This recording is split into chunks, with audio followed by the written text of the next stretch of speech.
जी। Volunteer कौन है? हमने बैड ऑब्स्टेट्रिकल हिस्ट्री का करना है पहले, जो हमारा मेन बिगर टॉपिक है। उसके बाद इंशाल्लाह हमने आगे सेकेंड हाफ में करना है।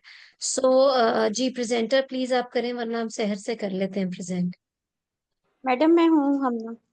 हम ना। ओके, सो हमना, आपके पास कोई सिनेरियो है?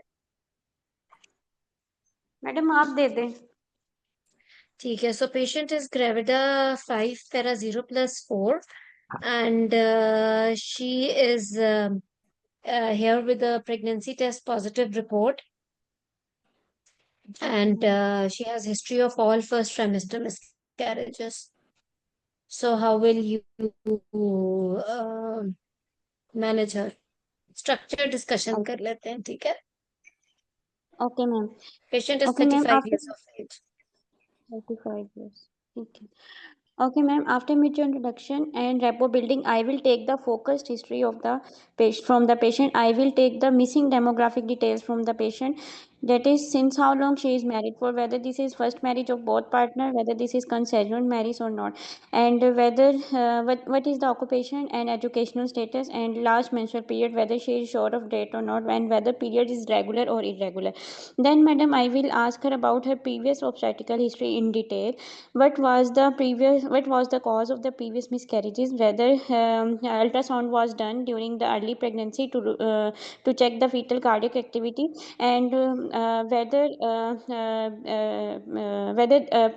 bleeding started spontaneously or provoked, and what was the method of termination and at which gestation it terminated, and whether the products of conception has been sent for histopathology or not, and karyotyping. Then, madam, I will ask her about her whether she took any treatment previously, and whether she took any low molecular weight heparin or aspirin in previous pregnancies or not, and whether there is any history of congenital anomaly and in her or in her family, and any history of thrombophilia or APLS, any SLE in her family or in her. And I will also ask her about any history of diabetes, hypertension, PCO, thyroid disorder, hyperprolactinemia. And so I will ask her about any history of thrombophilia in her family, and whether there is any history of DNC or cervical cone biopsy, and any ultrasound done to rule out any uterine anomaly. Then, madam, I will ask her about any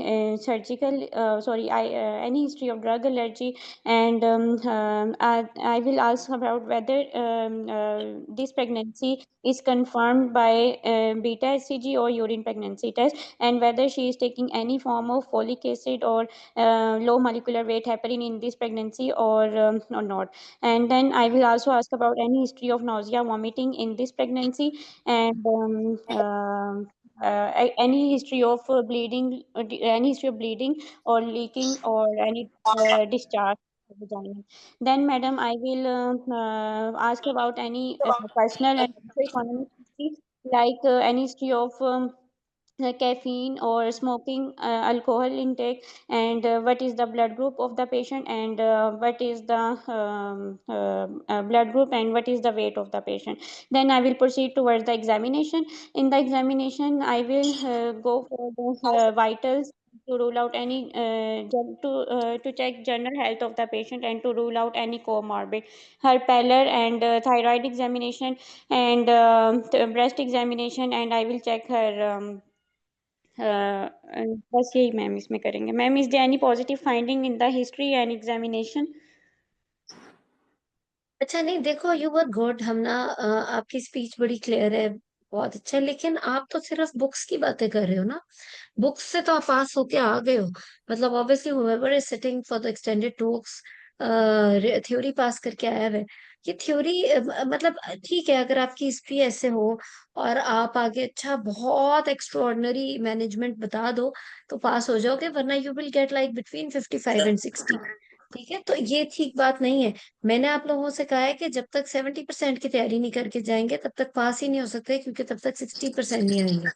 तो उसके लिए दो तीन चीजें देखो। मैं आपको बड़ा इंपॉर्टेंट बात, बैड ऑब्स्टेट्रिकल हिस्ट्री का जब भी केस होगा, जाहिर है वो एक मल्टी ग्रेविडा पेशेंट तो होगी।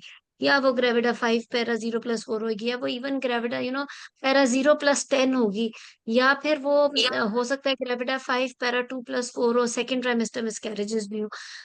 तो आपने इसको एज अ प्रैक्टिकल या एज अ क्लिनिकल तरीके से इस सिनेरियो को लेकर जाना है। और वो किस तरह से आप लेके जा सकते हो? दो ऑप्शन है मेरा ख्याल है। अगर मुझे बहुत पसंद है, जो मुझे बहुत एक्स्ट्रा ऑर्डिनरी बात लगे उस कैंडिडेट की, कि वो एक स्टोरी की तरह लेके चले। वो लेके चले, okay, she is for example married for 12 years and she is 35 years of age, and she is here with no live issue and gravida 5 para 0+4। मैं उसको शायद फर्स्ट प्रेगनेंसी से पहले, मेरी हिस्ट्री स्टार्ट हो right from the first pregnancy, so मैं कहूंगी her history dates back from the first pregnancy. She conceived 10 years back, and और इसमें और भी अच्छा हो अगर मैं कहूँ कि अगर उसकी पहली कंसेप्शन जो है वो 2 years आफ्टर हर फर्स्ट हर मैरिज थी, क्योंकि उसको कंसीव करने में भी देर से हो रहा था, और वहीं से ही मैं उसकी पॉलीसिस्टिक की हिस्ट्री को रूल आउट करना शुरू कर दी। क्योंकि commonest one of the commonest causes of recurrent miscarriages hormonal imbalance भी है। यानी कि पीसीओ वाली पिक्चर होती है जिसकी वजह से बार बार मिसकैरेज हो रहा होता है, प्रोजेस्टेरोन सपोर्ट नहीं होता। तो शायद मतलब आई वुड लाइक इट कि अगर मैं उसकी हिस्ट्री स्टार्ट करूं कि चलो she is married for 12 years and she sorry एक कि she is married for 12 years and उसने जो है और उसको शुरू में कंसीव करने में प्रॉब्लम हुआ, तो हिस्ट्री ऑफ वेट गेन था, उसके मिस पीरियड्स थे, and then she conceived after ovulation reduction but miscarriage हो गई। उसके बाद डीएनसी हुई या नहीं हुई? सेकंड डीएनसी हुई तो उसके बाद उसके पीरियड्स ठीक आते रहे, उसके बाद फिर उसने कंसीव किया, और फिर मतलब वो करके उसमें मैं साथ साथ रूल आउट करती जाऊं कि किसी प्रेगनेंसी में उसने लोप्रीन ली थी या नहीं ली थी, या क्लेक्सन लिया था या नहीं लिया था। और जब मैंने सारी पांचों प्रेगनेंसीज की हिस्ट्री बता दी, तो उसके बाद मैं सारी कॉजेज पे आ गई कि थ्रोम्बोफिलिया, तो आप वर्ड्स तो नहीं यूज कर सकते उसके अंदर क्या उसे कहते हैं, अपनी हिस्ट्री के अंदर आप पेशेंट की लैंग्वेज में बात करो तो बहुत बेहतर है। So you can start with the hormonal imbalance, you can talk about thyroid, you can talk about diabetes, you can talk about cousin marriage and the anomalous children in the family, and then you can talk about stroke और clot formation की कोई history या ऐसी कोई disease family में run कर रही हो। और फिर इस तरीके से अगर आप चलो तो वो बहुत बेहतर है। उससे ये होगा कि हमें पता चलेगा कि क्या पिछली प्रेगनेंसीज में वो एंटीकोएगुलेंट्स लेती रही या नहीं लेती रही। ठीक है ना? तो तो इस चीज से इंस्टेड के आपने जिस तरीके से कवर किया वो ऐसा लगा कि आपने एक पूरा बुक का चैप्टर बोल दिया, विच इज टोटली रॉन्ग। जब आपके पास क्लिनिक पे पेशेंट आते हैं, these patients are miserable, they are conceiving and they are not having a life baby. इससे ज्यादा मिजरेबल कौन पेशेंट होगी? कि शादी को 12 साल हो गए, कंसीव वो करती जा रही है, लेकिन वो कर नहीं सक रही, उसका उसके पास कोई लाइव इश्यू नहीं है। एक चीज, दूसरी चीज ये कि मोस्टली जो पेशेंट 5 या 6 प्रेगनेंसी लॉसेस के बाद आपके पास आएगा वो कोई रेफरल केस होगा। यानी कि उसको बहुत सारे और डॉक्टर्स ट्रीट कर चुके होंगे। जाहिर है जब एक मिसकैरेज हो गया, दो हो गया, तीसरी दफा तो वो डेफिनेटली किसी डॉक्टर के पास ही गया होगा ना। तो उस डेफिनेटली उस डॉक्टर ने आपके पास एज अ रेफरल भेजा है कि now you are the last person, उसके बाद अब वो कहीं और नहीं जा सकती। Now is the pregnancy and your aim that she should have, number one, the cause for her recurrent miscarriages, number two, treatment for it. यानी कि उसके पास अब वो आपके पास आ गई है तो अलाइव बेबी उसके पास होना चाहिए, वरना फिर आपका एग्जाम फेल। ठीक है ना? तो this is very very important. तो आपने इसकी हिस्ट्री ही तो सबसे इम्पोर्टेंट है। तो आई वुड लाइक कि अगर आप इसकी हिस्ट्री एक स्टोरी की तरह लेके चलो, आप कहो कि history of my patient dates back from the first pregnancy, which she conceived after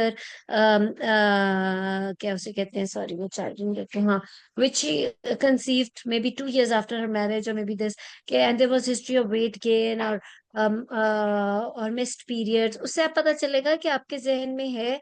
वैसे भी साउथ एशिया में इतना ज्यादा पीसीओ कॉमन हो चुका हुआ है कि ये चीज आप सबसे पहले रूल आउट करते हो कि हार्मोनल इम्बैलेंस तो नहीं चल रहा था।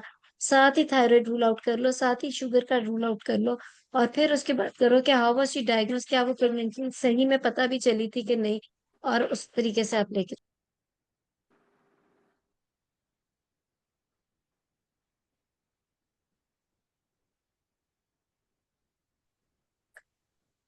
ठीक है, तो इस तरीके से आपने करना है। कोई अगर टाइप कर दे सिनेरियो तो वो बहुत बेहतर होगा। ठीक है हमने, और उसके बाद yes you ruled out all the I think possible causes but you did not, उसमें एक स्टोरी की तरह नहीं था, और फिर you were using many of these things medical terms during the history, जो कि नहीं, जिससे आपकी हिस्ट्री की वेटेज या क्वालिटी ऑफ हिस्ट्री कह लो कम हो जाती है। अच्छा, उसके बाद अगर फॉर एग्जाम्पल यही पेशेंट होती, ग्रेविडा 5 पैरा 2+4, या सेकेंड ट्राइमेस्टर मिसकैरेजेस भी इसके अंदर एडेड होते, तो डेफिनेटली फिर आप कुछ और स्पेसिफिक इन्वेस्टिगेशंस की भी बात करते। सो इसके अंदर to summarize the history, you start right from the first, उसके बाद जो पॉसिबल कॉजेज और रह गई हैं वो रूल आउट करके, एक और आपने एंड पे बात करनी है कि अभी तक उसके क्या टेस्ट हो चुके हैं या क्या ट्रीटमेंट्स मिल चुकी हैं उसको, to rule out the recurrent miscarriages. ठीक है। जी मैम। गुड। ये जी, तो फिर स्ट्रक्चर एग्जामिनेशन। हम्म। यूज नहीं कर सकते क्या कर सकते हैं? मैडम? स्ट्रक्चर डिस्कशन में हम मेडिकल वर्ड्स यूज कर सकते हैं ना? No, better not. स्ट्रक्चर्ड हो या ना हो, जब आप एग्जामिनर को हिस्ट्री बता रहे हो, you not going to use any medical terms. आपने पेशेंट की लैंग्वेज में ही बोलना होता है। Increase thirst, increase frequency of urination, polyuria, dyspepsia, ये टर्मिनोलॉजीज बिल्कुल अच्छी नहीं समझी जाती when you are talking about history. चाहे आप वो बैठ के एग्जामिनर को बता रहे हो या अपने वार्ड में कोई केस प्रेजेंट कर रहे हो, you can not use medical terms. Thrombophilia, no. आपने वही बातें करनी है जो आपने पेशेंट से की लैंग्वेज में की थी। ठीक है। हिस्ट्री का मतलब ही ये है कि you are not going to use specific medical terms. ठीक है ठीक है। मैम। ओके। हाँ, एग्जामिनेशन में आप बात कर सकते हो कि कोइलोनिक्लिया या पैलर या enlarged thyroid, lymph nodes. Examination में you can use the medical terms, but history internationally अगर एक बात सेट है कि मेडिकल टर्म्स कम से कम यूज होनी है, तो वो कम यूज होनी है। ठीक है। So good. एग्जामिनेशन आपने हमें बताया था पेशेंट का। जी मैम। ठीक है। तो एग्जामिनेशन क्विकली मैं आपको थोड़ा सा समराइज भी करने की कोशिश कर देती हूँ। उसके अंदर definitely BMI is very very important. उसके अलावा yes I think you talked about thyroid. फिर बिकॉज मैंने कहा कि इस वक्त वो सिर्फ प्रेगनेंसी टेस्ट पॉजिटिव के साथ आई है, तो अभी क्या फंडल हाइट होनी, तो सॉरी मैं आप सबको म्यूट करूंगी, फिर आप लोग कर लेना आपको। सो उसके अंदर फिर आपने एग्जामिनेशन के अंदर एक जनरल फिजिकल एग्जामिनेशन है, इसमें क्या फंडलाइट होगी, पीवी हमने नहीं करनी because she is pregnant. So good. Excuse me. ठीक है, किसी ने कोई चीज इसमें ऐड करनी है तो बता दें।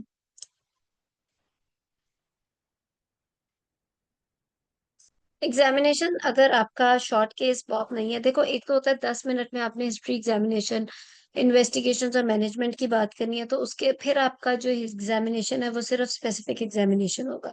ये उस सवाल का जवाब है जो नौरीन ने लिखा है कि ब्रेस्ट एग्जामिनेशन पे बात। तो अगर तो शॉर्ट केस है 10 मिनट वाला जिसके अंदर आपने सारा कुछ बोलना है, फिर सिर्फ फोकस्ड एग्जामिनेशन की ही बात होती है और फोकस्ड इन्वेस्टिगेशंस की। लेकिन अगर ऐसा केस है जिसमें हिस्ट्री एग्जामिनेशन, इन्वेस्टिगेशन एक अलग स्टेशन में और मैनेजमेंट अगले स्टेशन में जाकर होनी है, तो फिर उसके अंदर आपने वो नहीं करना। मैम फिर आप रूबा। उसको डिटेल में करेंगे। जी नरीन। अस्सलाम वालेकुम। वालेकुम सलाम जी। मैम रूबा, मेरा एक क्वेश्चन है कि जैसे आपने बोला ना कि आपने जो मेडिकल टर्मिनोलॉजी है वो यूज नहीं करनी स्ट्रक्चरल डिस्कशन में ना, तो अगर हम मतलब बीच में एक लाइन बोल दें जैसे हिस्ट्री ऑफ या complain of increase urination to rule out the polyuria, and पे उसको कर दें कि हम ये चीज पूछ रहे हैं, तो मतलब ये टाइम नहीं वेस्ट करना। देखो ठीक है। History is all about practice. मैंने आपको बताया जी। कि हर बंदा तैयारी करके गया हुआ है। हमना ने जिस तरह, हमना ने बहुत खूबसूरत हिस्ट्री बोली है वेरी फ्रैंकली, लेकिन मैंने इसको पास नहीं किया, ना इसने जी। एग्जाम में पास होना है इस हिस्ट्री के साथ। आई थिंक शी मेंशन्ड, इस तैयारी के साथ आई हुई है, she has mentioned all the possible causes of recurrent pregnancy loss. लेकिन हर बंदे को वहां पता है, हर एग्जामिनर को पता है कि हर कैंडिडेट को पूरी लिस्ट ऑफ रिकरेंट मिसकैरेजेस पता है। हर कैंडिडेट वहाँ गाइडलाइन भी पढ़ के आया है, लेटेस्ट रिसर्च पढ़ के आया हुआ है, हर एक को पता है। लेकिन उस चीज को क्लिनिकली कैसे लेंगे? The exam is all clinical. और and I am telling you again, this is a different exam from MRCOG. अभी जो स्पेशली रिसेंटली हमारा पार्ट 2 का एफसीपीएस एग्जाम हुआ है, उसके अंदर बिल्कुल थ्योरी को वेटेज नहीं दी गई। अगर आप कॉजेस ऑफ रिकरेंट मिसकैरेजेस कुछ मिस भी कर जाते हो पेशेंट में, but you are going in a very beautiful clinical approach के तरीके से, तो you will pass the exam. क्योंकि हर एक को पता है कि थ्योरी हम चेक कर चुके हैं। अब सिर्फ एग्जाम है कि आपने उस पेशेंट को क्लिनिकली कैसे लेकर चलना है। क्लिनिकली का मतलब ये है कि जैसे मैंने हमना को बताया कि यही कॉजेस को आप एक स्टोरी की तरह पेश करो। पेशेंट है रिकरेंट, इतनी ग्रेविटा 5 पैरा 0+4 है, start from from her marriage, कि उस वक्त से कंसीव करना शुरू किया ना, कि कहीं इनफर्टिलिटी के बाद से तो नहीं, क्या इनफर्टिलिटी के बाद है तो इसका मतलब हार्मोनल इम्बैलेंस का कुछ या थायराइड का कुछ तो मसला आ सकता है। तो क्या अब हर प्रेग्नेंट कहीं डीएनसी तो नहीं अग्रेसिव हो गई, कहीं एशरमैन तो नहीं बीच में डेवलप कर लिया था, कहीं कुछ और तो नहीं ट्रीटमेंट हुई थी, एक्सेट्रा एक्सेट्रा। इसी तरह अगर आप एग्जाम में, are you saying that increased urination to rule out polyuria? बस just be very very focused. It's all, history is all about practice. History examination, actually extended talk exam is all about practice. कि अब उस theory को आपने किस तरीके से बहुत ज्यादा क्लिनिकल तरीके से प्रेजेंट करना है, और उस पेशेंट को कितना क्लिनिकली लेकर चलना है। ठीक है। तो आपने हर केस को घर में बैठ के तो करना ही है कि रिकरेंट प्रेगनेंसी लॉस का तो कैसे, इनफर्टिलिटी का तो मैं कैसे लेके चलूं, एटसेट्रा एटसेट्रा। तो या फिर इवन कई दफा diabetes with macrosomia, complicated diabetes है, तो ऑब्वियसली कई दफा रिकरेंट केस ऑफ दिस होता है, तो आप उसको प्रीवियस हिस्ट्री से लेकर चलते हो या कुछ ऐसा। तो आपने उस चीज को, थ्योरी तो कर ली, अब उसकी प्रैक्टिस करनी है, उसको उसी तरीके से लेकर चलना है। ठीक है। और बहुत फोकस्ड टाइम प्रैक्टिस करनी है कि कितना फोकस्ड और शॉर्ट वर्ड बोलने हैं, ताकि उसमें आपकी हर बात कवर हो जाए। ठीक है। So good. चलो क्विकली इन्वेस्टिगेशंस पे आएंगे। जी हम ना।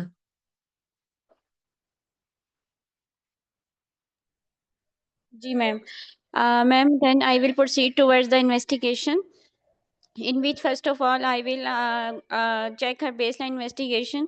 Then in the specific investigation I will check her transvaginal ultrasound, as she is presented to me with UPT positive. Then I will check her number of fetuses or fetal cardiac activity if present or not, and whether it is intrauterine or not. Then madam, I will proceed towards हम्म। अ, इसके बाद ma'am आपने report baseline और ultrasound बस मांगा है और कुछ नहीं मांगा?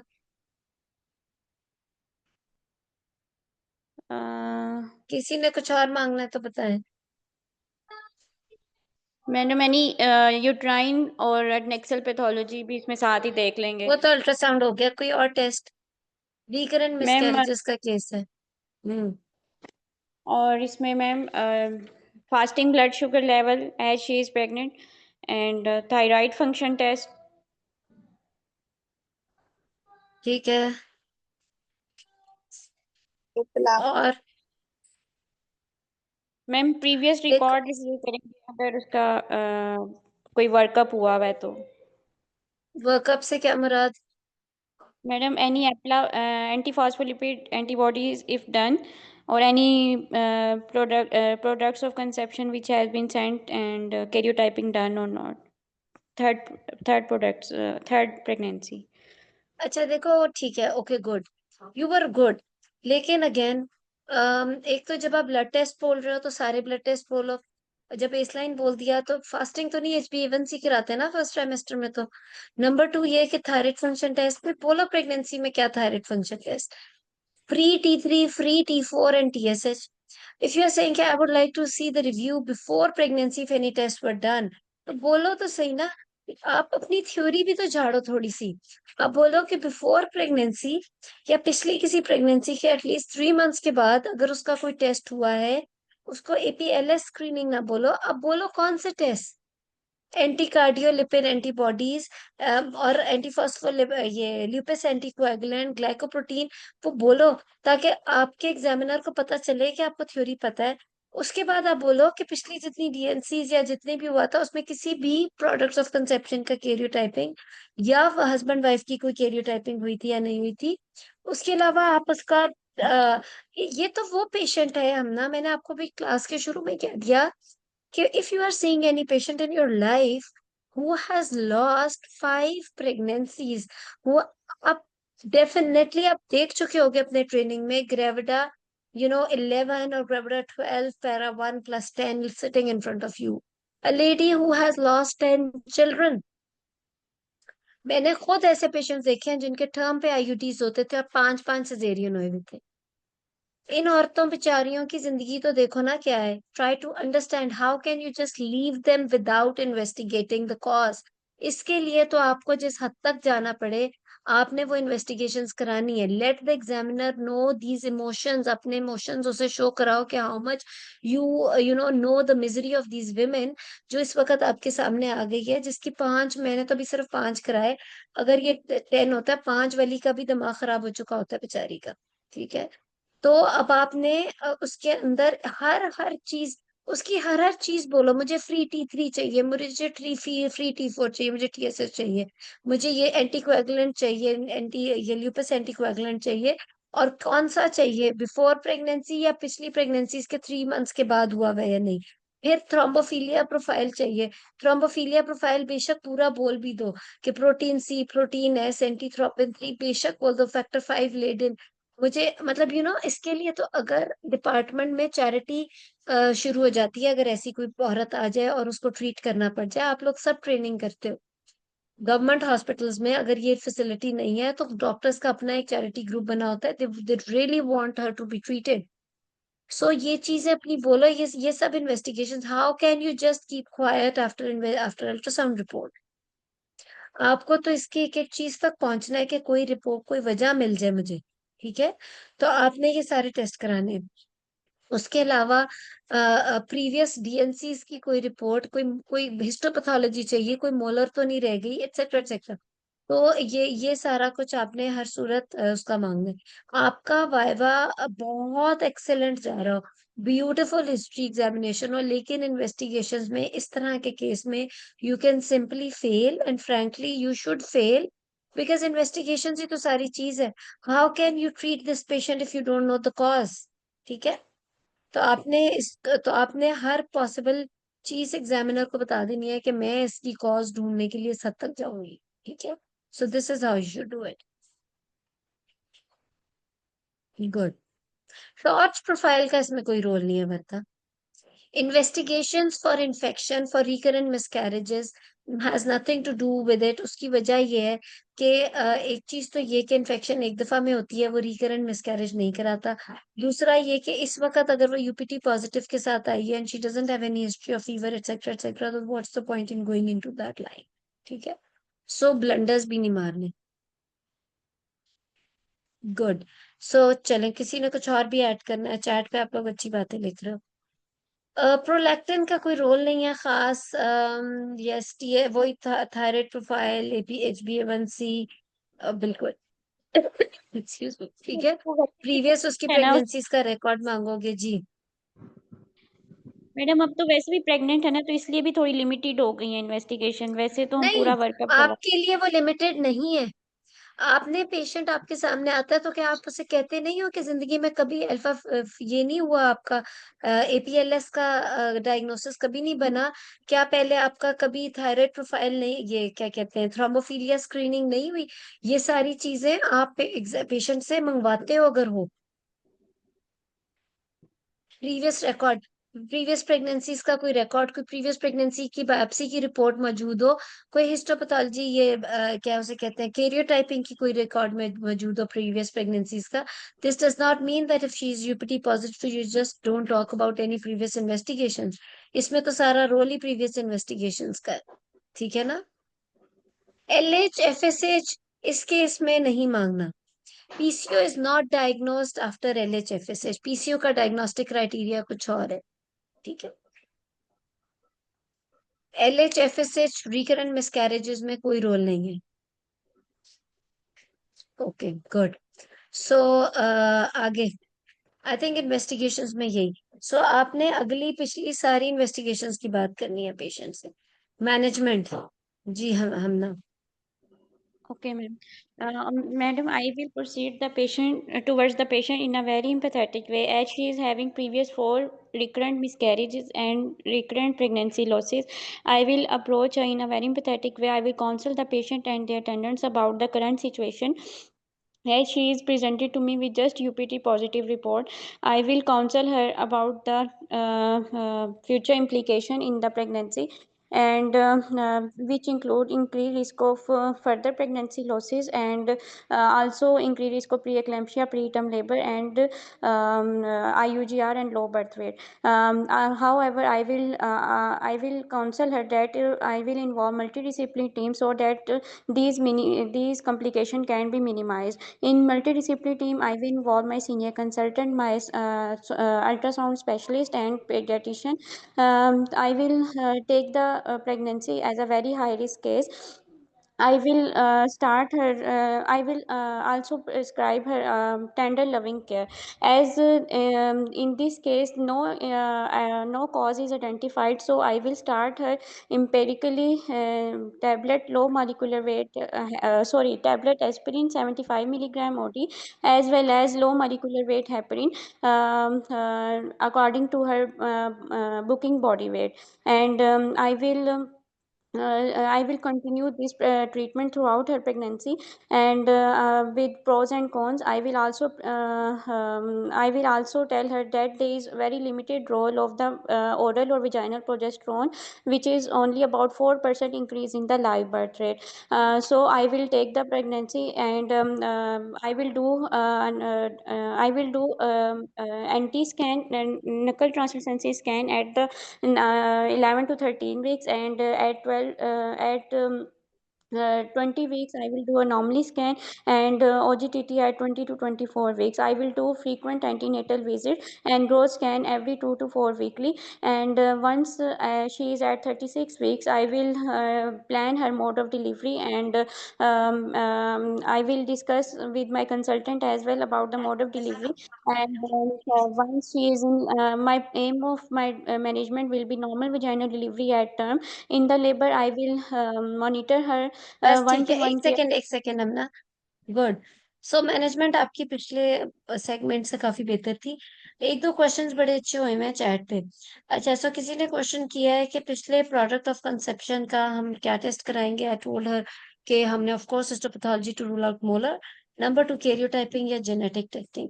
अच्छा, जेनेटिक टेस्टिंग का दो तीन बातें हैं कंट्रोवर्शियल। एक चीज तो ये कि क्या हस्बैंड वाइफ की जेनेटिक टेस्टिंग फ्यूचर मैनेजमेंट में काम आएगी या नहीं। नंबर टू ये कि क्या प्रोडक्ट ऑफ कंसेप्शन पिछले की जेनेटिक टेस्टिंग के काम आएगी या नहीं। अगर आपके पास एक कपल प्री कंसेप्शन आता है और रिकरेंट मिसकैरेजेस के साथ, तो उसके अंदर karyotyping of both the couple आप ऑफर कर सकते हो, लेकिन मैनेजमेंट में उसका कोई फर्क नहीं आता, क्योंकि अब तो पीजीटी भी रिकमेंडेड ज्यादा नहीं रही for the case of recurrent miscarriages. ठीक है, तो इस वजह से आपने लेकिन yes, for counselling purpose you can get it done. आप बता सकते हो कि कॉज पता लग सकती है, लेकिन अगेन अगर फीमेल में कोई वजह आ जाए या मेल में आ जाए, तो हमने अगले दफा हम यही कहते हैं कि get pregnant again and then we will see what to do about it. Number two, के प्रीवियस प्रोडक्ट ऑफ कंसेप्शन की कैरियोटाइपिंग या जेनेटिक टेस्टिंग से क्या फायदा होगा। एक पेशेंट जो 5 दफा प्रेग्नेंट होके मिसकैरेज हो गया, she needs an answer. She is married for 12 years, she is getting pregnant, she is getting a surgical evacuation done, या उसका 11 वीक्स पे आके या 14 वीक्स पे एक्सपल्शन हो रही है। शी नीड्स एन आंसर कि ऐसा क्यों हो रहा है। तो yes, for counselling and to tell her the cause आप कराओगे, लेकिन अगेन फ्यूचर मैनेजमेंट में इसका असर नहीं होता। सो कपल की कैरियोटाइपिंग तो बिल्कुल कहने की जरूरत नहीं है अगर प्री कंसेप्शन आता है। लेकिन यस, अगर कोई पेशेंट आती है, क्योंकि कई सेंटर्स में, हमारे मुल्क में तो नहीं होता, बाहर के मुल्क में ये ज्यादा ट्रेंड है कि जो भी प्रोडक्ट ऑफ कंसेप्शन आते हैं उसकी वो प्री कंसे उसकी वो जरूर वो करा लेते हैं, क्या उसे कहते हैं, जेनेटिक टेस्टिंग। तो देर इज नो हार्म कि आप मांग लो, क्या पता कभी इसकी भी हुई हो। तो इस वजह से, और किसी ने कुछ तो नहीं पूछा हुआ इसमें से, so this was a good question.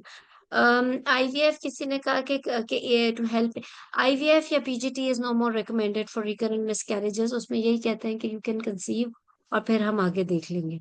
अच्छा, दूसरी चीज, अब हमना की मैनेजमेंट वाज गुड, बट इसके अंदर मैं आपको बताती हूँ। देखो, ये मैंने आपको थोड़ा सा ट्रिकी इस तरह दे दिया है कि मैंने कहा कि patient is here with the pregnancy test positive, यानी पेशेंट ऑलरेडी प्रेग्नेंट होके आ गई है, अब क्या करना है। तो अब तो बहुत इंपॉर्टेंट हो गया ना। आपने बीच में कुछ टर्म्स यूज की, initially you started very well, then you said multidisciplinary team, it is good, but फिर बताओ कि मल्टी डिसिप्लिनरी टीम में कौन कौन होगा। अच्छा, उसके बाद आपने बताना है कि पेशेंट, फिर आप उसकी काउंसलिंग, इसमें काउंसलिंग की जरा दो चार लाइनें और ऐड करो कि प्रीवियस मिसकैरेजेस है, she is here with pregnancy test positive already, there were many investigations that I wanted to get done before pregnancy, जिससे मुझे कॉज पता चलती, लेकिन मैं फिर भी क्लिनिकल डायग्नोसिस बना के empirically I can treat her. Tell the patient और द एग्जामिनर के how much you can feel के now she is here with pregnancy test positive, क्योंकि जिसके घर में 5 मिसकैरेजेस हो गई हैं या प्रेगनेंसी लॉसेस हो गए हैं, now she is got UPT positive, उसके लिए तो अब एक और क्यामत है ना, नाउ शी इज थिंकिंग कि फिर उसको उसमें से गुजरना है, इतने बड़े लॉस में से, and now she is here in front of you, कि अब ऐसा ना हो। और so you should have the same feeling for her. तो एग्जामिनर को बताओ कि आपने कहा कि she is here just with UPT positive, it's not that just, she is actually pregnant again, it's very challenging for you and for the patient also, right? So उसको बता, patient को भी बताओ कि she is pregnant, she is already pregnant. तो the moment you know that she is pregnant, या बेशक जब सैक नजर आ गया स्कैन के ऊपर, तो you will start her with anticoagulants. I don't know, थोड़े से और इंसिडेंसेस आने चाहिए कि लो डोज एस्पिरिन के साथ आप एंटीकोएगुलेंट इंजेक्टेबल दे रहे हो, लो मॉलिक्यूलर वेट हेपरिन, उससे कितना सक्सेस रेट अचीव हो सकता है। पहले तो उसको पॉजिटिव पिक्चर दिखाओ, आपने पहले उसको गलत इंप्लीकेशंस बता दी कि अव्वल तो प्रेगनेंसी लॉस हो जाएगा, नहीं तो प्री एक्लेम्पशिया हो जाएगा, या आईयूजीआर हो जाएगा, या क्या हो जाएगा। वो तो इस वक्त सारी दुनिया छोड़ के, सारी दुनिया से रेफर होके आपके पास इस वक्त इसलिए आ गई कि ये चीजें ना हो। ठीक है ना? तो पहले आप उसको अच्छी बातें बताओ कि अब मैं सेलोप्रिन, लो डोज लोप्रिन स्टार्ट करूंगी, साथ में solo molecular weight heparin start कर रही हूँ, तो कितने परसेंट चांस है कि हम इंशाल्लाह सक्सेसफुल प्रेगनेंसी तक जाएंगे। ठीक है? तो फिर आप उसको लेके चलो, फिर आप उसे कहो कि यस, आगे जैसे जैसे जाएंगे, बिकॉज ये रिस्क फैक्टर्स हो सकते हैं जो हमने ने बोले, इसलिए मुझे इसके ज्यादा फ्रीक्वेंट विजिट्स कराने हैं। और आप डायरेक्ट 12 वीक्स नकल थिकनेस पे जाने के बजाय आप उसको इनिशियली ही से ही बताना शुरू करोगे कि कब आप उसका पहला स्कैन कराओगे, कब आप उसकी कार्डियक एक्टिविटी देखोगे, और किस तरीके से आप उसको आगे लेके जाओगे with low molecular weight heparin daily.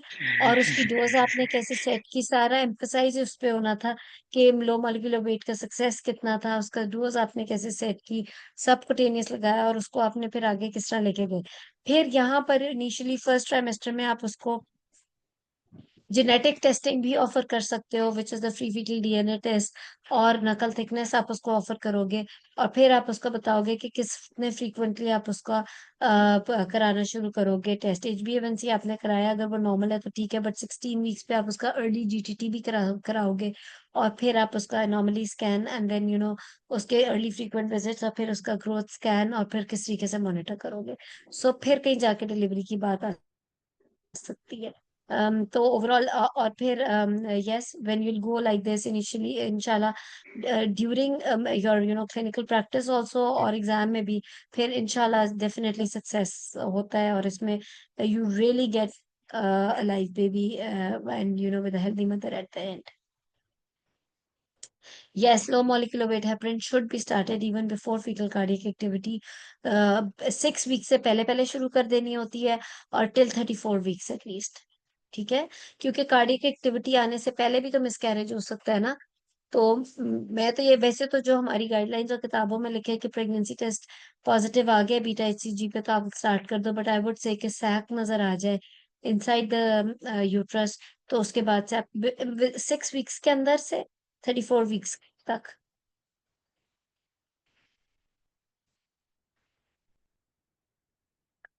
Fatima ने कहा कि 10 मिनट में पास होना बहुत मुश्किल है। It's not difficult. देखो, बात ये है, इतनी इसमें आपको प्रैक्टिस चाहिए, इतनी प्रैक्टिस चाहिए। जिस तरह से, देखो मैं आपको बता रही हूँ, आपके आपके सामने आ गया टॉपिक का नाम रिकरेंट मिसकैरेज, एंड फ्रैंकली वो प्रैक्टिस होगी ही, तो you'll be able to do your practice. You cannot have a successful outcome.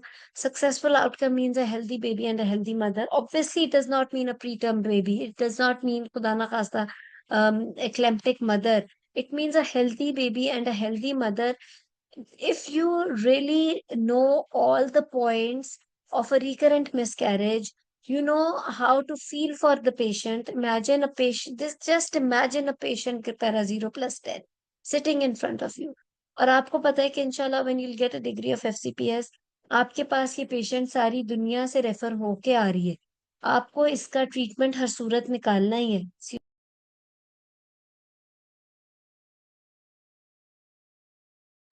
तो आपके आपके सामने वो पेशेंट है और how can you just leave her without doing any investigations. मैंने आपको बताया कि इस तरह के पेशेंट के लिए हर किस्म का ज़कात फंड भी आ जाता है हॉस्पिटल में। और आप सब मिलके करते ही हो investigate. So you can not miss anything in the investigation. पीछे पड़ जाओ एग्जामिनर के। अगर वो कह रहे हैं मैनेजमेंट से पहले कि वी डोंट हैव HbA1c, आप कहो कि आई आई नीड दिस रिपोर्ट, मतलब इन एनी केस आप उसके बगैर you can not proceed with the management if you don't have the complete reports. आप उसके APLS की सारी reports, you should know exactly the criteria, clinical criteria for the APLS, how when and how to start the empirical treatment for this with the Clexane and with the low dose aspirin। हमारे इधर American 3 और मोर miscarriages को recurrent miscarriages में लाते हैं। European जो हमारे पास सारी guidelines वगैरह हैं वो 2 और मोर को करते हैं रिकरेंट मिसकैरेजेस में। तो हम ऑब्वियसली RCOG और उसको ज्यादा फॉलो करते हैं। तो ब्रिटिश उसको तो फिर हम यूरोपियन वाली साइड को ही ज्यादा फॉलो करेंगे। तो हम 2 और मोर के अंदर सारी इन्वेस्टिगेशंस करा लेंगे। और उसको लेकिन जो है क्लेक्सेन का क्राइटेरिया वो 3 और मोर में ही है। फिर क्लेक्सन का क्राइटेरिया प्रीवियस IUGR और प्री एक्लेम्शिया की वजह से less than 34 वीक्स पे डिलीवरी है। और नॉन के प्रीवियस एक्लेम्शिया की हिस्ट्री हो या IUD हो अनएक्सप्लेन 10 वीक्स के बाद, तो उसके अंदर आप क्लेक्सन स्टार्ट करना is a very sensitive thing. We all know कि हमारे कंट्री में Clexane is a very expensive injection, और डेली का लगाना in a poor patient it is. Patient बेचारे कहते हैं कि हम ऑल्टरनेट डे पे लगा लें, हम हफ्ते में 2 दफा लगा लें क्या ये। It's not like that, you have to have a complete dose of it. तो आपको एग्जैक्टली इंडिकेशन पता होनी चाहिए, गलत इंडिकेशन भी। आपको इसका सक्सेस रेट पता होना चाहिए। खाली लोपरीन दोगे तो मेरा ख्याल है ये यू नीड टू चेक, मेरा ख्याल है 50% सक्सेस है। अगर with low molecular weight heparin दोगे तो शायद 90% है। You just need to check it, right. तो आपने ये सारा अकॉर्डिंगली लेकर चलना है। और उसके अलावा 10 मिनट में ही तो पास होने का मजा है।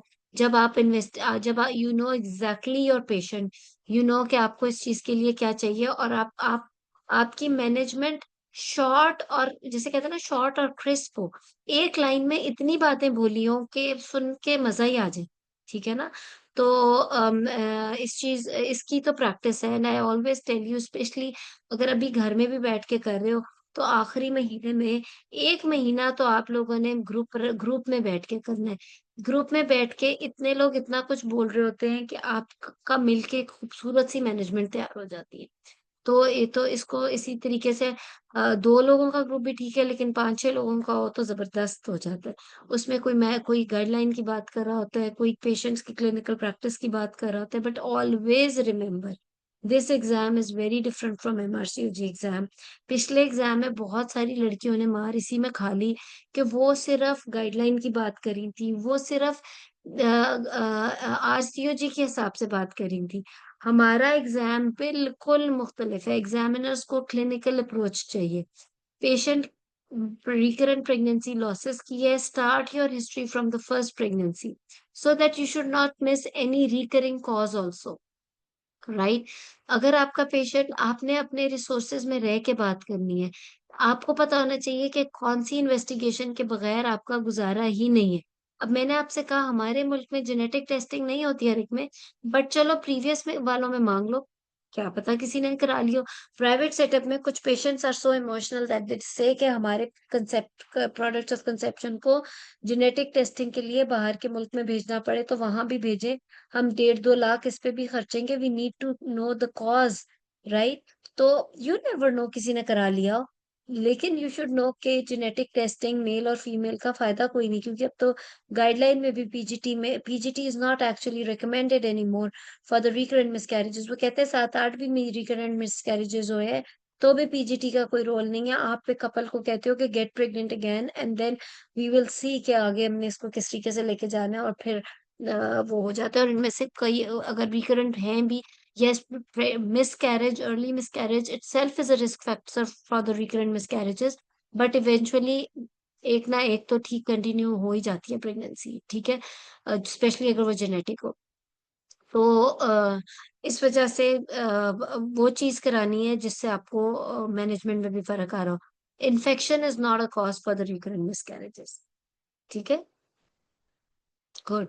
सो आई थिंक कुछ कवर हो गया। दैट ऑब्स्टेट्रिकल हिस्ट्री वैसे तो ये अनलिमिटेड टॉपिक है, very frankly. Ma'am infection is not a cause, but it can it is a help. Cause, या बोले फातिमा बस ji. Bacteria vaginosis, ma'am bacteria vaginosis मतलब करवाते तो हैं 70% सेकेंड ट्राइमेस्टर, मतलब जो है पीटर्म लेबर में पेशेंट को डाल देते हैं।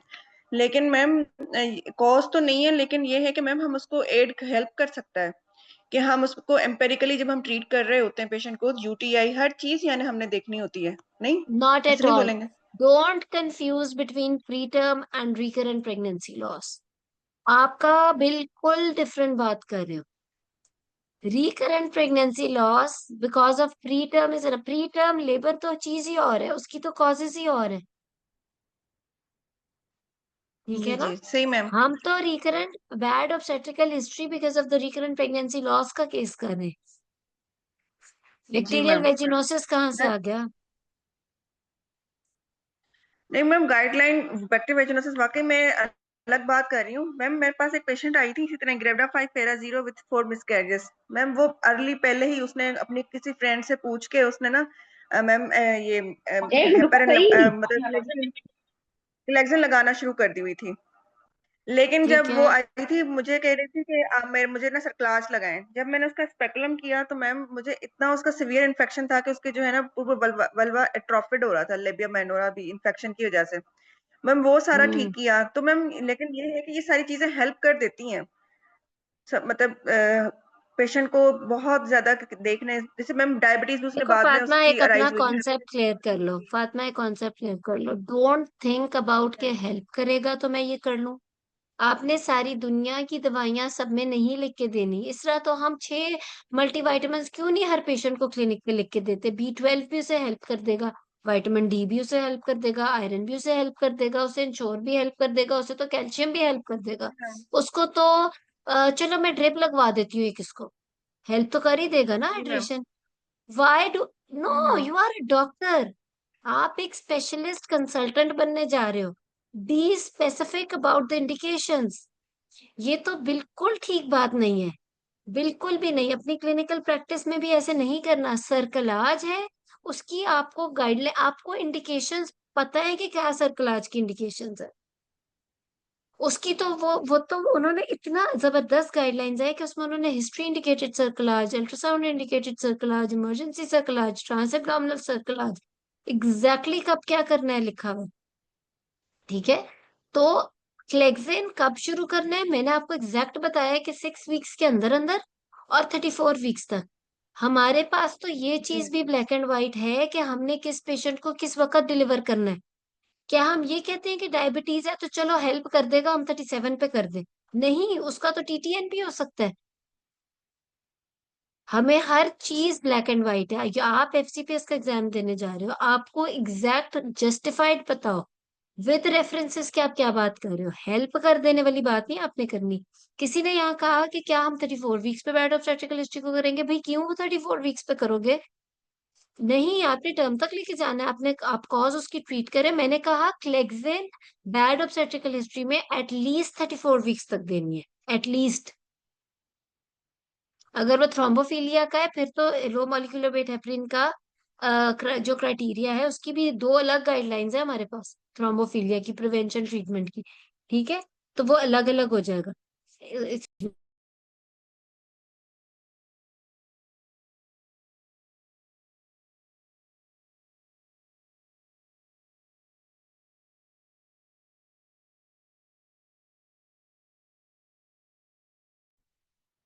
ठीक है, सो गुड। किसी ने बहुत अच्छा क्वेश्चन किया फातिमा ने कि क्या हम progesterone support, yes progesterone support का रोल बहुत ज्यादा, इस पे नई स्टडीज भी आ रही हैं, रोल है भी।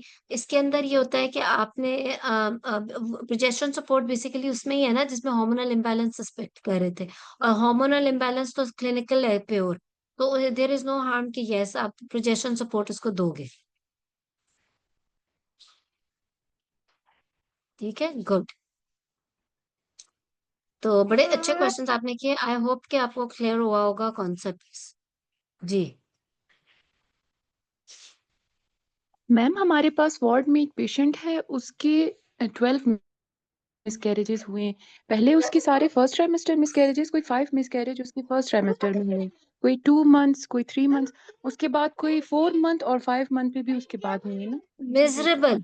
देखो अब इस पेशेंट की एंजाइटी देखो, एंड आई लाइक डिट कि आप कह रहे हो कि उससे एडमिट, उससे इसीलिए तो आप इवन एग्जाम में कह सकते हो कि मैं तो इसे एडमिट कर लूंगी अगर ये घर जाके इन्वेस्टिगेशंस नहीं करा सकती, क्योंकि इसको ठीक तो मैम इसको उसमें अभी अब ये मेरे पास आ गई है, अब she should go with the baby इंशाल्लाह। जी मैम वो अभी प्रेग्नेंट है, अभी वो 22 वीक्स पर जब थी उसको सरक्लाज लगाया था, लेकिन सरक्लाज की मैम इंडिकेशन पहले मुझे समझ नहीं आई, ना, और दूसरी मैम सर क्लास आपने फ्लेक्सेन तब लगाना है जब इंडिकेटेड हो।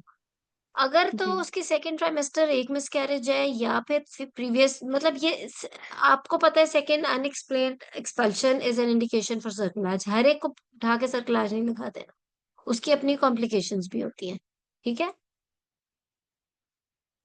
और मैम उसको पेन होता है, मतलब उससे जब मैंने प्रॉपर हिस्ट्री ली, पेन होता है, उसके बाद ब्लीडिंग होती है, और उसके बाद मिसकैरेज होता है।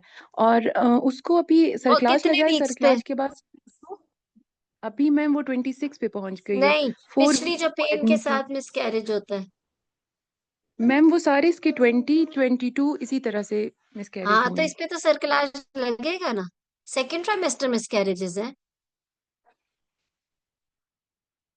तो मैम इसकी मतलब वो तो पेनलेस नहीं थी, तो इनकॉम्पिटेंसी तो नहीं हुई, फिर हम नहीं अब ये देखो मतलब जब ये क्या बेबी इंडिकेट बाहर करें। आ रहा होता है तो पता तो चलता ही है ना पेशेंट को, सेकेंड ट्राइमेस्टर में जाके लीकिंग हो जाए और उसके बाद एक्सपल्शन हो, या सेकेंड ट्राइमेस्टर में जाके ब्लीडिंग हो जाए उसके बाद एक्सपल्शन हो, तो फिर तो आप लगाते हो ना सर्कलाज। Okay ma'am. जरूरी मैम तो नहीं यही कि पूरा मुझे थोड़ी बेबी बाहर आ कंफ्यूजन हो जाए। रही थी।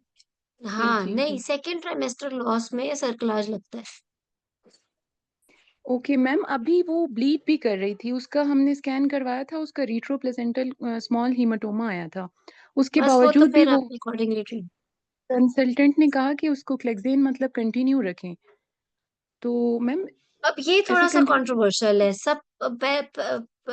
रिट्रोप्लेसेंटल hematoma के साथ Clexane can increase the size of hematoma and can lead to expulsion, तो ये लेकिन ये कंट्रोवर्शियल है, at the same time Clexane is so much needed और इम्पोर्टेंट फॉर हर, तो ये थोड़ा सा कंट्रोवर्शियल चीज है इसमें।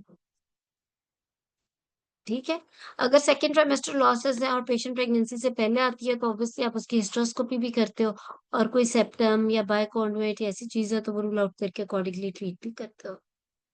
ठीक है, तो गुड, काफी अच्छे क्वेश्चंस थे आप सबके, और आई होप के कुछ आप लोगों को क्लियर हुआ है। और हिस्ट्री कैसे लेनी है, इन्वेस्टिगेशंस, अच्छा कई दफा एग्जाम में ना एग्जामिनर थोड़ा कंफ्यूज भी करते हैं कि ये इतनी इन्वेस्टिगेशंस मांग रहे हैं। जब मैंने कह दिया कि नहीं है मेरे पास एंटीकार्डियोलिपिन, या जब मैंने कह दिया, मतलब they give you very bad gestures also, तुम इतना खर्चा करा रही हो पेशेंट के, तो लेट द एग्जामिनर नो कि she is here with previous 10 miscarriages, previous 5 miscarriages, I can not leave her like this. यही तो फर्क है कि आप स्पेशलिस्ट हो और जो बाहर कोई बैठा हुआ है वो नहीं है, उसने इसीलिए तो आपके पास रेफर किया है पेशेंट। ठीक है, जी तबिंदा, तबिंदा ने क्वेश्चन करना मैडम क्विकली, ये लास्ट क्वेश्चन है जी। जी जी मैडम, अस्सलाम वालेकुम मैडम। आपने वालेकुम। कहा कि जी जी ma'am, ma'am, you said that MRCUG exam and FCPS is very different. Yes, So, you prepare for both the exams at the same time. Like my exam, MRCUG 3 is you in should, November as well as that will be a FCPS great too. Help. ये बहुत अच्छा question है, please everyone do that. आप लोगों का एमआरसीजी के बगैर तो गुजारा नहीं। You have to have FCPS and MRCG, very frankly. अभी जो आप लोगों की नई जो अगली जनरेशन आ रही है ना, सो बहुत ही अच्छा है कि अगर आप एफसीपीएस के साथ एमआरसीजी की तैयारी करो। देखो, एमआरसीजी से आपकी गाइडलाइन स्ट्रांग होंगी, एफसीपीएस से आपने अपना क्लिनिकल एक्सपीरियंस बताना है। जो आप ट्रेनिंग करके आए हो, जो आप 4-5 लोग बैठ के पार्ट 2 की तैयारी करोगे एफसीपीएस की, वो चीज आपने जाके एग्जाम में बोलनी है। But MRCG will re your theory and the references and the incidences. बहुत ही खूबसूरत एग्जाम है एमआरसीयूजी। जिस तरह का ब्लैक एंड वाइट वो है कि इस केस में आपने ये करना है, इसमें ये करना है, लेकिन एफसीपीएस के अंदर how are you going to present the whole history, उस पेशेंट को लेके कैसे चलना है, उसको उसको एंड पे मैनेज किस तरह करना है, उस पेशेंट के हालात को देखकर, वो एफसीपीएस है। तो अगर ये दोनों चीजें मिल जाए तो फिर तो बहुत ही जबरदस्त हो जाए। ठीक है, सो बेस्ट है अगर आप एमआरसीजी और एफसीपीएस की दोनों की एक साथ तैयारी कर रहे हो। ठीक है, ओके मैम, मुझे चलो एक बस बात बता दें। एक जी क्वेश्चन जरूर। आया था अभी एमआरसीयूजी के about the Crohn's disease patient requesting caesarean section, तो उसकी hmm counselling I am so sorry, may be it's late to ask you this question. अच्छा, देखो बड़ा अच्छा क्वेश्चन है। क्रोन्स डिजीज और आईबीएस का बड़ी इंपॉर्टेंस है एमआरसीयूजी में। स्किन के पूरा कोई, मेरा ख्याल है कोई टॉक आर्टिकल भी है शायद अल्सरेटिव कोलाइटिस पे। तो उसके अंदर काउंसलिंग करनी थी कि वो नॉर्मल कराए डिलीवरी। पेशेंट काउंसलिंग रिक्वेस्टिंग किस चीज की? Caesarean section, patient requesting cesarean section because she is afraid of the perineal tear and the perineal trauma because she is a known patient of Crohn's disease. क्योंकि पहले perineal trauma So था, she is इसलिए requesting now for she cesarean. Wants normal delivery, right? इसलिए she wants caesarean जी, section. और या why? देखो, हाँ इसमें जी, और वो मेरा जो आईबीएस की ख्याल है पेशेंट फ्रैंकली, है। ये तो बहुत बेहतर हो कि अगर आप एमआरसीयू के जो कोर्सेज कराते हैं उनका उनसे करो। 1 मिनट, सॉरी।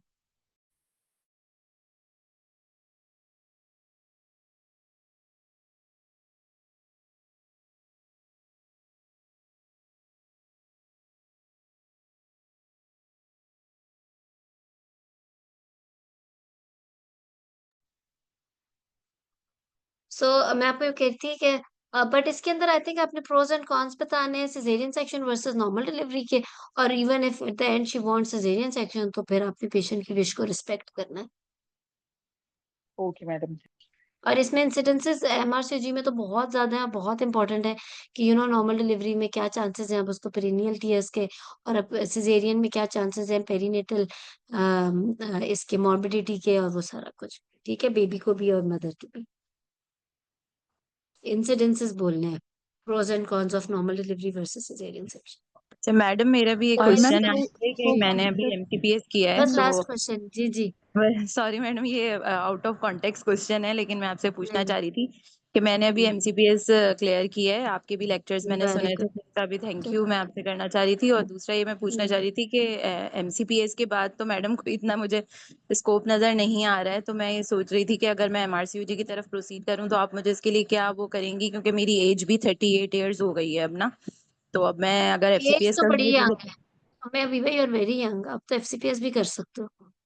अच्छा, एक अच्छा बात हमें अवीबा ने बड़ी अच्छी की, मेरे पास बड़े एमसीपीएस के स्टूडेंट्स बैठे होते हैं, मैं हमेशा हर एक से कहती हूँ एमसीपीएस के बाद एफसीपीएस जरूर कर लो। एमसीपीएस में बहुत मेहनत है, आप लोगों के पार्ट 2 का एग्जाम भी कोई इतना आसान एग्जाम नहीं है। तैयारी वही है जो एफसीपीएस की है, and they don't pass you easily as well. So जब आप एमसीपीएस की मेहनत कर रहे हो तो एफसीपीएस क्यों नहीं करते हो?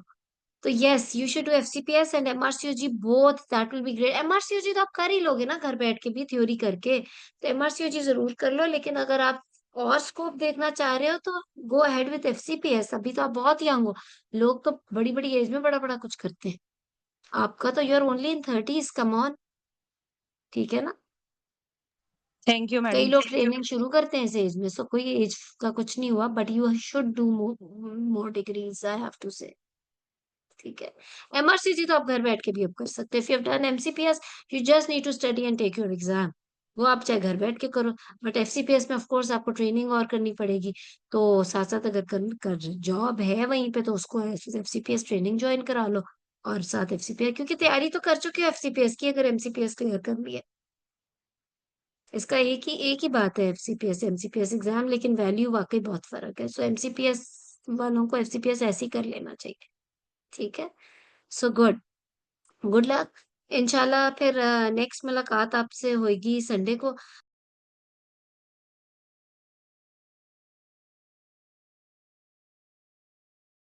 ग्लेयर बहुत ज्यादा, पीछे से लाइट कम करने की सर में जरूरत। मीटर से खड़ा है।